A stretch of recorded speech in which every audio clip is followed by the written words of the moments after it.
Hey there, this is Daniel with Breakthrough Your Art, and I have the privilege of interviewing local Telluride artist Stephen Green, who I had the privilege of working with in local exhibitions, of teaching his kids back at the Telluride Mountain School a couple decades ago, and seeing his growth over so many years. Steve, welcome, and thank you for being here. All right, Daniel, thanks. Thanks for the chat. Love it. Yeah, you got it. We've had many opportunities to just chat on the street and at coffee shops and restaurants and talk about Yeah, work, and it's always such a fun conversation. it's great to be walking across the street and find you and talk about art for a while. Yeah, it's a good thing living in a small town. So, Yeah. Steve, tell me about why making art and art in general is so important to your livelihood.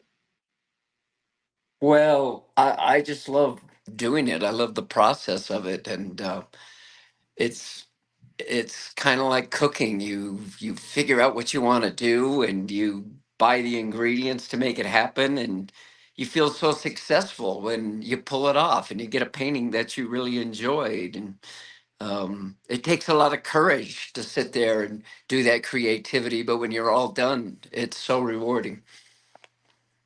Through that process of discovery of like being in the kitchen until you get that rewarding piece of art, are there Yeah. specific themes or ideas that you like to work with to express during, for your paintings and drawings that are most important to you? Well, there's a certain amount of I'm just trying to get a grasp on paint and what paint can do and how you put it down and create different shapes and different objects and it tries to tell a story. I'm not always sure what the story is, but I just enjoy the process and the colors. Can you tell us more about the process that works for you, that excites you to work with colors and shapes and so forth? Yeah, I'm trying, I did landscapes for a long while and I still enjoy doing those, but lately I've just been working with shapes and being a skier, I've been trying to make it relate to skiing and the mountains of Telluride and nature, real organic forms, evolving and moving and changing. And I think they have a message in them in the shapes and it's fun to just discover it and get the colors and come up with a composition and um, it's just a wonderful thing. And then the shapes start talking to each other. They start doing their own communication, and sometimes it's stressful, and sometimes it's peaceful, and it's interesting what you can make. That messaging that you're talking about and that interaction that happens within a piece of art, it, like, for example, that piece behind you that is orange and black, where is that kind of conversation happening? It's a really interesting way to look at a piece of art, that it's actually talking to itself, that the different elements are communicating with each other. Can you elaborate more on that? Yeah, I think that piece I decided kind of on a color scheme. And then I put kind of a grid on the painting at one point, and I was trying to make these squares move forward and backwards and start talking to one another. And I thought it was really interesting. I don't know if it's like sound, music, but I just like the way it bounced back and forth, and each of the squares started having its own space and working with a full painting. So that painting behind you is the one that you're referring to, and you've got a lot of pieces that have these like Yeah. big swirly U shapes Yeah. and circles. Is there a symbolism? You talked about skiing. Can you tell more Yeah. about how that symbolism works within your work? Yeah. Well, this one here is one I've just been working on. And these shapes, these curved shapes to me just remind me of skis and ski tracks and skiing. And this one's got a lot of texture to it.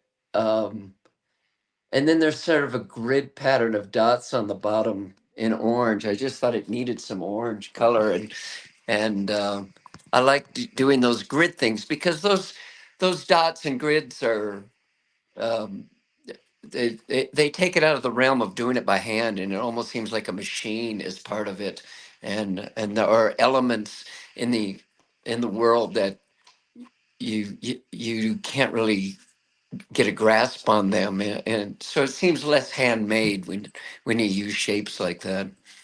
But it's supposed to be about skiing and ski tracks So it's and about skiing and ski tracks, but also it sounds like the intersection between humanity and machinery. yeah, maybe not even machinery. I mean, there's grids and patterns like that in nature, Mm-hmm. and you look at that and go, how did that happen? How did that plant put together that, a flower that's so delicate like that? And it's just out of the human touch. So it's not really about machinery. It's just kind of that organic stuff that happens in patterns. You just mentioned the word out of the human touch. Is that something that you experience in the zone while you're making your work to kind of get feeling like you're getting closer to nature or getting closer to something bigger than yourself? Oh yeah, definitely. Yeah, I try to make them look like sometimes like they've almost been out in the weather, or that it was maybe painted on the side of a building, like graffiti, or maybe it was, painted on a metal object or something, and then the weather took it and changed that paint and created its own colors and did things. I like it to feel like that. How did you get Steve to be making the work that you're making now? You've been making art for quite some time, haven't you? This evolution of your own personal story. It is definitely. I've always been making art. My grandmother was an artist, and my great grandfather was an artist, and my mother was a wonderful artist. I have a lot of her pieces around here, and yeah, I mean, I think painting it's like a diary of your life, and it's so interesting what you come up with, and it expresses the changes in your life and how you're moving forward, and it's just another way of keeping a diary. It's doing artwork. And I know you, Daniel, you always go back and look at the artwork you did in the past, and you think, oh yeah, that was the spirit I was in then, and this is where I am now. It's a painted diary without words. Yeah, that's a beautiful analogy, and I'm totally with you on that. Looking back at an old piece of work and even trying to remember the feeling or what was going on to make that mark, to make that color combination, to put that texture together when it's a landscape or an abstraction. The piece could be a year old or 20 years old. And you can look at it and you kind of like, it's almost like you have to like reopen a book because that process is so long ago, yet it's still so present right here. And maybe you work on it again in the future, maybe you don't. But just to yeah, it is very interesting that process of the diary. I really like that. It's like I also consider it maybe like a visual narrative history. The piece you're making now, or that self-portrait, that abstraction that you made then, it is a part of you. Definitely is, yeah. And there's certain marks and things that you used, way back. I have stuff from when I was in high school and stuff that I did in college. And even though my work is completely different, some of those marks are the same. They've stuck with me. They follow you along. So yeah, Is it's there definitely a painted diary. Yeah. is there a certain methodology or kind of marks or colors that you've seen as a through line as you look at old work to new work and you look at potential future work? Yeah, I don't know. It's hard sometimes to evaluate and criticize your own artwork. You put it down in a moment, and it's so much part of your soul, and you have a vision, and and then later it's hard to describe it, and it's hard to explain it. And I don't know what it looks like to other people, but I certainly have a feeling for myself and the statement that I made and how it brought me along in my journey. That's a wonderful thing for us to grow with our art, to have that self-reflection about the process. When you think about the larger picture of art in general, what do you see? You know, this, we have AI, we have so much going on in the world with how art can be generated and manipulated, from pop art to, you know, very pure abstraction. What what do you see the purpose of art in society around the world? What's the point for artists to continue making the work they want to make? Well, art has always had to be some kind of reflection of the time we're living in. It has to have some kind of influence, and so much of art is, it starts with emotion, the emotions that you have, and sometimes I don't know exactly where all the emotion comes from, but to be able to do a good painting, you have to have strong emotions, and then you pick out your colors and you put the emotion in your strokes, and without that emotion, you don't end up with a good piece of art. Um, each artist has his own emotions and his own way of tackling the painting, the square canvas, the white canvas, and making those marks and coming up with something that seems exciting and seems to tell your story. As you look future into the work that you haven't made yet, ideas that you have percolating, sketches you may have of new work you want to make, is Yeah. there like new themes, ideas, emotional quality that you want to convey, looking at the times of history and current history, or just in your Mhm. own life and where you are? Tell me more about that. Right now, I'm just stuck on this theme of these abstract paintings, and I love skiing so much. And this town is all about skiing in the outdoors. So right now, I'm just trying to represent skiing and the joy we get out of that, and the love of making those turns on the mountain. I've been skiing in the backcountry a lot, and I take pictures of our tracks that we bring down, that we Oh, very nice. make. And I've been looking at those, going, look at those tracks. It's just so beautiful. And so I've been trying to express that in some of these paintings without showing the mountaintop, without showing the river, without showing, you know, the main street or whatever it is that you want to paint. I'm trying to make it be about Telluride without the landscape. And the landscape for you was a very important part of your growth to get to where you are now, where you're focusing a lot on abstraction, right? Yeah, yeah. I was always trying to figure out how to do the landscape and make it more abstract, and uh, and now I've Is just turned into this realm of abstraction. does it feel like that's still a part of where you are with your art? Is the Yeah. abstract landscape, or is it more so just going straight into the non-objective and looking at it through that lens? Well, right now it's pretty non-objective, but who knows what it'll be later. Mm-hmm. I could easily go back and paint landscapes. I'm getting ready to make a trip, and I've got my watercolors and my sketchbook, and I will definitely paint landscapes while I'm on my trip because I love that. I love Oh, sitting and looking at the landscape and trying to put it down on paper and capture that environment and what it looks like. And I'm excited to do that on my trip. That's my diary once again. yeah. Where are you heading to that you're getting inspired to do some plein air watercolor? Yeah, I got a few things lined up. I'm first going to Austin, Texas to see Neil Young play. Oh, fun. And yeah, and then I'm going to be in Boulder, Colorado area. And then I'm going to Phoenix to see the Rolling Stones play music. And then I'm Now going to you're come also back. Huh? I was just going to say, you're also a musician. So music is a big part Yeah. of your life. How do you see Yeah. the interplay between music and art? With the art making, Oh, the music, listening to music, how does that relate for you? absolutely. Yeah, it's the same sort of thing.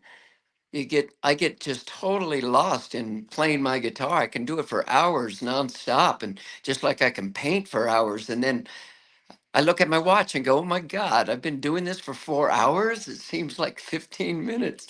Oh, that's No, wonderful. I've and it keeps growing. I mean, my guitar playing is a big part of my life, and my singing and doing it with my band, the Telluride Gold Kings. We play twice a week, and last night I played music with my son on his mandolin, and so thrilling, so exciting. Yeah, it's wonderful.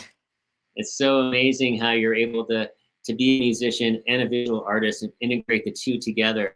Do you have any you have these two works behind you? Do you have any other works that you'd like to show and talk about? Let's see. Let's see if we can figure this out. I've got, um, okay, I did this one. Sort of hard to see. Mm-hmm. Um, let's see if I can just get the painting in there. These paintings, oh, there we go, getting closer. There's a lot of texture in them and a lot of lines up close that you don't see unless you get up close to them. Look at that. What the hell's going on there, Daniel? And uh, and that's so much fun to get this texture of this paint. And I love working this large scale too. I think that's really fun. Um, it just takes over a room. You know, I think modern art has that ability to go down here. Here's a old landscape. Oh yeah, so different. That's So up Bear that, Creek. that expressive landscape, these big mountain peaks and ridges, Yeah. the way you add your color and your shapes, it definitely seems like a really interesting interplay. I can see the relationship between the abstraction and how you lay down your colors and your marks, but then also what you do in your landscape. Are your landscapes conveying a different emotion for you, like that piece right there that's up above your head? Yeah. Um, you know, with the landscapes, I liked it to always feel like that place, that certain place. I work from photographs that I take myself a lot. And I wanted, like that one, if that's Sheep Mountain. And I really wanted it to feel like the lines and the angles of Sheep Mountain. But then I wanted it to be presented in a modern way and modern colors and have the bushes and the shadows and the trees become these exciting shapes that are just dancing across the foreground. And I love doing the landscape. So fun.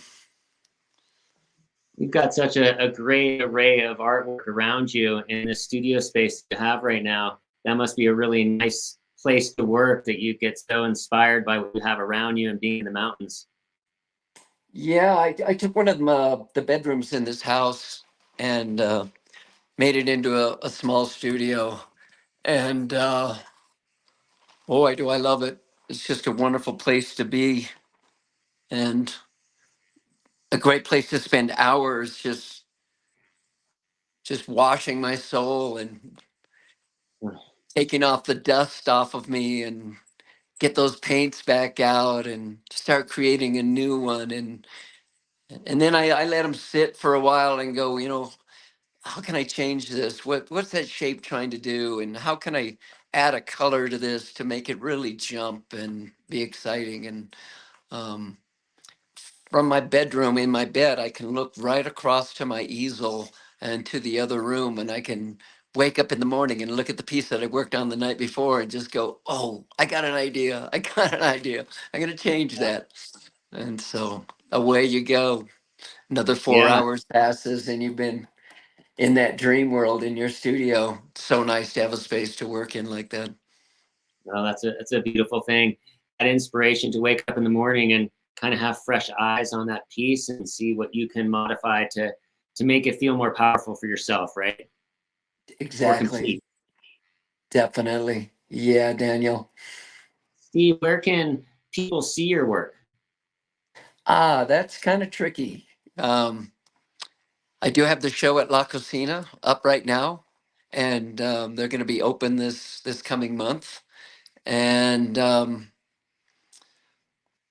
I have a Facebook page where I often put up new paintings on my Facebook page, but I think I've got to work on that aspect of it, maybe a website or something that people can tune into, and so they can go and see what you're doing lately.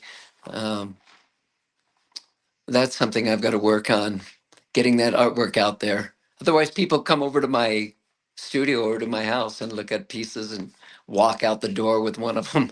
That's always kind of fun. Nice. Yeah. Yeah. What are you hoping for people to experience with your work? Say What that would your again. what would you like your audience or people who are Oh, viewing your work? What is there an intention that you want them to have? Is there something you want them to walk away with from experiencing your paintings, your abstractions, your landscapes? well, I had somebody just recently say, we really like your abstracts. We want that because we want our house to look really modern and look look new age with new colors and abstract shapes. And it just gives a whole feeling to your house when you add abstract artwork to your walls. And then other people go, we don't like the abstracts. I love the old landscapes that you used to do. And I've got storage up above in my art studio with so many paintings. So we just start pulling them out and looking at them and seeing where it goes. Yeah. Yeah, I Yeah. know what that's like. That's the way of the artist to have so much artwork in storage, so much artwork on your walls, so much artwork showing for others. You know, that Yeah. diary that keeps building that narrative Oh, storytelling yeah. you know, through manipulating colors and forms and compositions and so forth. Yeah. I've seen pictures of Picasso's chateau that he bought in the south of France, and huge rooms, and they're just covered with paintings everywhere. And Right. same with Matisse too. I mean, when he was old and had arthritis, he was still doing artwork with a pole and drawing on the wall and on canvases and having people cut out stuff and putting them on his walls. His house was full of artwork. Just incredible what those guys could do. Isn't it inspiring to see the old masters who they made their work for themselves to fill their soul. They made their work to share with the world. And they weren't caught up on, oh, I've got too much stuff. I need to stop. They just kept making their work. They just kept going and kept going and kept going. And that's their Yeah. legacy, is to have so much art, you know, that they created through themselves. Yeah. I just saw a little show on Whitney Stanley. He's a New York artist, and somehow he managed to get out of doing service in the Vietnam War because he was on some kind of painting thing, scholarship, and he just kept making art because he believed in it and he loved it, and he did hundreds of large paintings and millions of paintings, and he wasn't very well known, and now his work is in the big museums and galleries, and it's amazing color and beautiful abstraction. So incredible. Uh, Touching. It's so touching to see work that kind of comes out of the vault, you know, for Yeah. someone to be expressed in a new way, an old name or coming out of the shadows that we haven't heard of before, kind of whether it's a breakthrough to, you know, for them to have more publicity, or it's just a way for us as an audience to view their work and see a totally different interpretation of how that person was able to convey their ideas, their feelings, their emotions through that artistic way.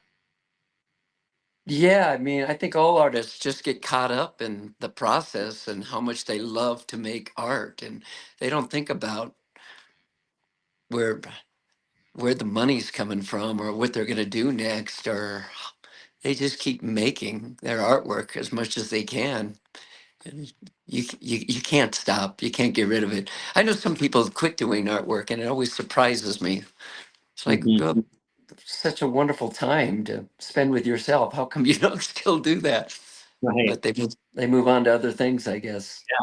It Yeah. is a wonderful time to spend with yourself, to get into that zone, into that space where you're just letting things flow through you. You might have an agenda or an idea, like you said, and then hours pass. It's such a wonderful thing. That's why I love having these conversations with artists like yourself, because we've all had these similar experiences, yet our output is all extremely different. Whether Yes. we're focusing on realism or we're focusing on expressive abstraction or on the landscape or the portrait. It's really just Yes. that of self-expression. Yes. Yeah. Yeah.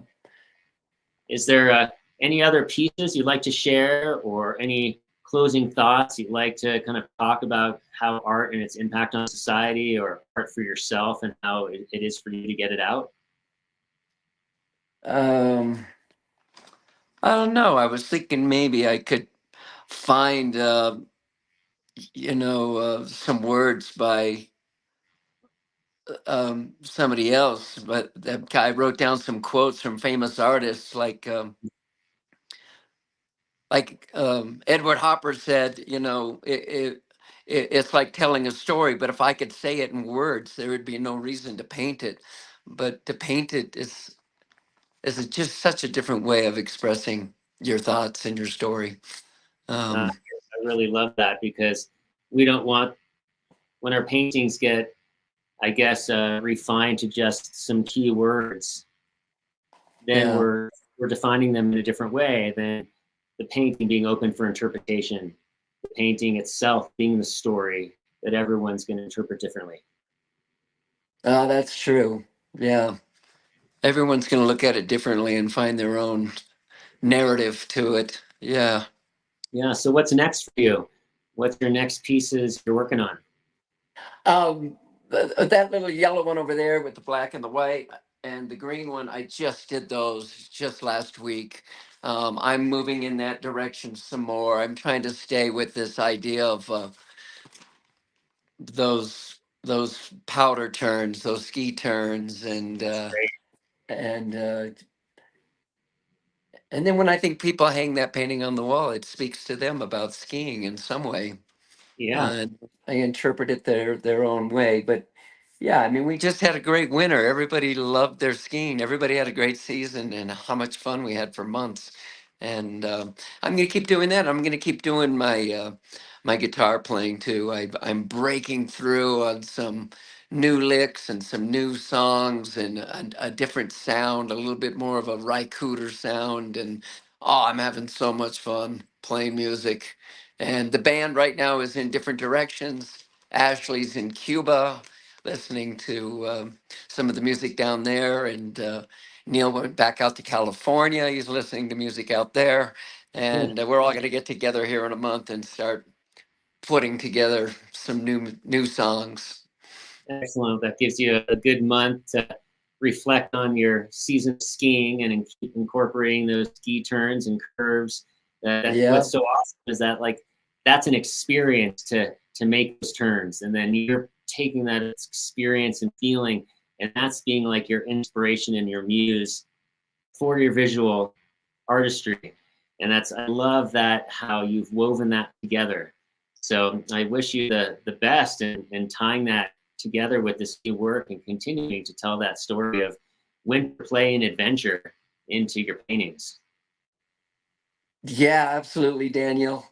Um, I love it. I write songs too, and I try to things that happen to me in my life, words that people say that I go, oh, those are great. That's great words. And I go home and I write them down, and then I put together these songs, and they're all about Telluride and the people here in Telluride. And what a wonderful place. It's so creative here. People are so inspired in this town to make music and make artwork.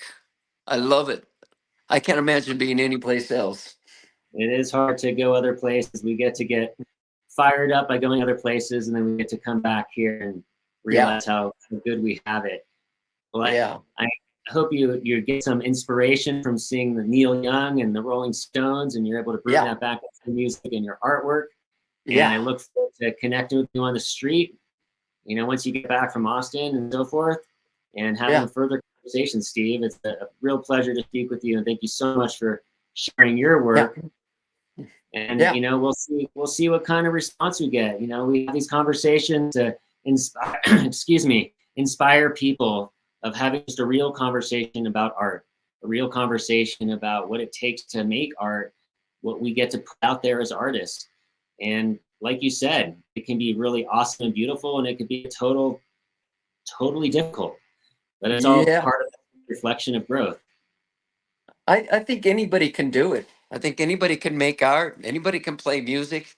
It's the time that you put in there and the repetition and keep going after it that eventually you climb the ladder and make something that's very shareable and you can put it out there. And yeah, I love doing it. And thanks, Daniel, for calling me up and doing this little interview. I love it. Thank you very much for You're your very welcome. efforts to keep the art world together here in Telluride.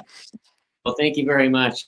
You know, I love making my art. I love talking to artists. I love teaching and coaching. It's what it, you know, my Yeah. passion. So Yeah. it's a pleasure to speak with you, Steve. And we'll continue the conversation. Again, this is Daniel with Breakthrough Art, and interviewing Stephen Green here in Telluride, Colorado, longtime local artist, painter, abstractions, landscapes. Right now, really focusing on those abstractions, tying to his ski experience. So thank you all for tuning in, and do place a comment, send a message if you have further questions, and we'll be back in touch. All Thank right, you all. great. Thanks, Thank you, Daniel. Steve. Okay, bye-bye. All right, that recording is over. That was really Whoa. cool. Wow, that was very good, Daniel. Really fun. Oh, Really looks fun. like not yet. Still going?